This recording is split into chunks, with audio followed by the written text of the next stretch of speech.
Nouvelle vidéo un peu spéciale.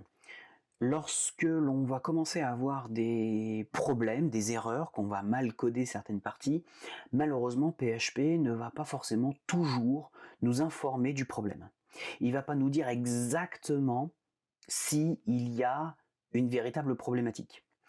Encore pire, il existe deux types d'erreurs. Soit vous allez avoir des erreurs qui vont vraiment faire planter le système. C'est ce que l'on a eu dans les précédentes vidéos lorsqu'on a concaténé, où on avait vraiment une erreur 500, c'est-à-dire que le programme s'arrêtait complètement, la page ne fonctionnait pas. Et puis d'autres cas où l'erreur est plus ou moins passable. Le système va passer l'erreur, va passer outre et dire ok, il y a une erreur mais je m'en moque. Je continue mon programme. Le problème, il est que ces erreurs, elles se posent beaucoup de difficultés sur le long terme. Parce que si on ne voit pas les erreurs immédiatement, eh bien, on va continuer à coder tranquillement, on va continuer à faire une page, notre site, et malheureusement, plus tard, il y aura un plus gros problème. C'est un peu comme une maison, si vos fondations, elles sont pas complètement nettes, claires, eh bien forcément, derrière, les murs, ils vont se péter, et la moindre petite fissure dans les fondations va produire des dégâts un peu plus poussés. Donc ici, on va apprendre très rapidement à gérer nos erreurs. On va créer un nouveau dossier que je vais appeler 5, gestion erreur. Et je vais créer un petit fichier, encore une fois, index.php. Je valide. Bim. Et je vais créer mon PHP.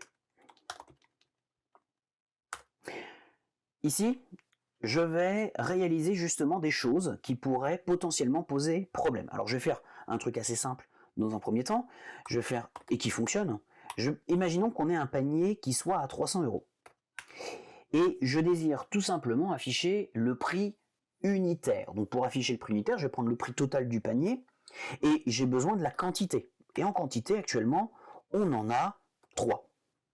Donc, derrière, si je veux faire un écho du prix unitaire, je vais dire ici le prix unitaire hors taxe est égal à, et puis je peux concaténer directement ici avec un calcul. Donc je vais faire ici comme calcul le panier divisé par $ quantité. Donc vous voyez que là, dès qu'on commence à être sur des calculs, on est un petit peu obligé de revenir sur une concaténation, on va dire, assez classique. Et on met bien des parenthèses pour être sûr que ça soit exécuté en premier, puis ça permet de mieux les visualiser. On va regarder immédiatement ce que ça donne.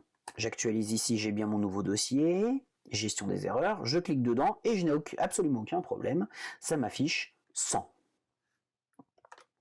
Par contre, qu'est-ce qui se passe si jamais en quantité, pour l'instant, on n'en a pas? C'est-à-dire qu'on a attribué au panier déjà un prix, mais on n'a pas encore de quantité. Ça peut arriver dans certains cas où vous gérez le site d'une structure et il y a, avant même d'avoir mis des éléments dans le panier, des frais de dossier. Donc, quel que soit le nombre d'éléments qu'on veut mettre dans le panier, de toute façon, il y a déjà un tarif de base, rien que pour traiter la demande.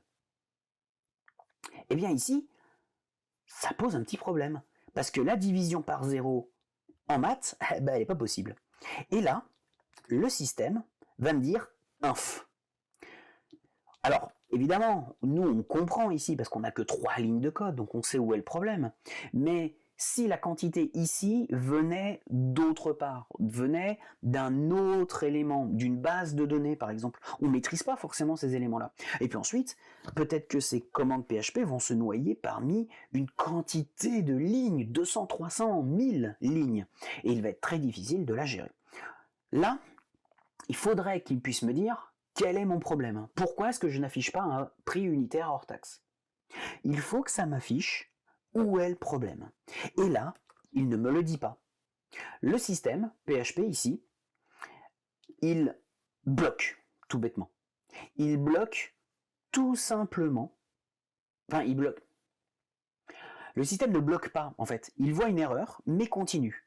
Mais il n'affiche pas l'erreur pour autant. Donc nous, notre objectif va être d'afficher les erreurs. Et ça, c'est une configuration du serveur. Donc parfois, vous, si vous faites cet exemple-là, peut-être que vous avez déjà l'erreur qui apparaît. Mais parfois, vous n'avez pas forcément l'erreur qui apparaît. Ça dépend de la configuration de votre MAMP, EasyPHP, etc. Et surtout, le futur serveur sur lequel vous mettrez les informations. Donc l'idée, ça va être d'afficher les erreurs. Comment est-ce qu'on va afficher les erreurs? On va se mettre tout en haut dans notre code et en première ligne, rajouter du code PHP. J'ouvre, je ferme. Déjà, on remarque une petite chose, c'est que le PHP, je suis capable de rentrer, d'en sortir pour revenir en HTML, de faire tout mon HTML, ensuite de rentrer encore du PHP, faire mon PHP, ressortir et refaire du HTML. Je peux rentrer, sortir à volonté. Et là, dans notre première ligne, donc on mettra maintenant à chaque fois, on va avoir la ligne ini underscore set. Ça, c'est comment configurer, initialiser, configurer le serveur. Et je vais lui donner deux paramètres. On le voit d'ailleurs, il m'aide un petit peu. Il me dit ici quel est le nom de la variable et quelle est la valeur. Ici, je vais rajouter display errors. Donc attention à bien orthographier correctement. Display errors, ce qui veut dire affichage des erreurs. Et ça, c'est un booléen, c'est-à-dire que il a une configuration, il a un type, et actuellement, il est à 0. Et bien nous, virgule, on va le mettre à 1. Je ferme évidemment avec un point virgule, j'actualise, et là, il me dit bien ici, attention, j'ai une erreur supplémentaire. Ligne 17, division par 0. Donc il me dit bien où est l'erreur et il me dit bien quel est le type d'erreur. Et il me dit dans quel fichier est l'erreur. Donc ici, ligne 17, j'ai une division par 0. Alors évidemment, il ne me dit pas que c'est la ligne 16 qui pose problème. Il ne dit pas que c'est la ligne 16 parce que j'ai le droit de mettre 0 dans quantité. Mais j'ai pas le droit de diviser avec 0. Ça, c'est une première erreur. Mais on pourrait même aller encore plus loin. Si par exemple quantité n'existait pas, je le mets en commentaire. Qu'est-ce qui se passerait si jamais j'essayais de faire une division avec un élément qui n'existe pas? Et bien là, je vais avoir deux types d'erreurs. J'ai toujours ma division par 0, mais j'ai surtout avant une different variable. Quantité, ligne 17. Effectivement, ligne 17, j'exécute une variable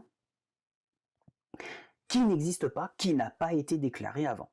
Donc grâce à init7, on va être capable de gérer plus facilement nos erreurs. Il va nous dire où sont nos erreurs, ce qui pose problème. Et ça me paraît indispensable pour travailler à l'avenir.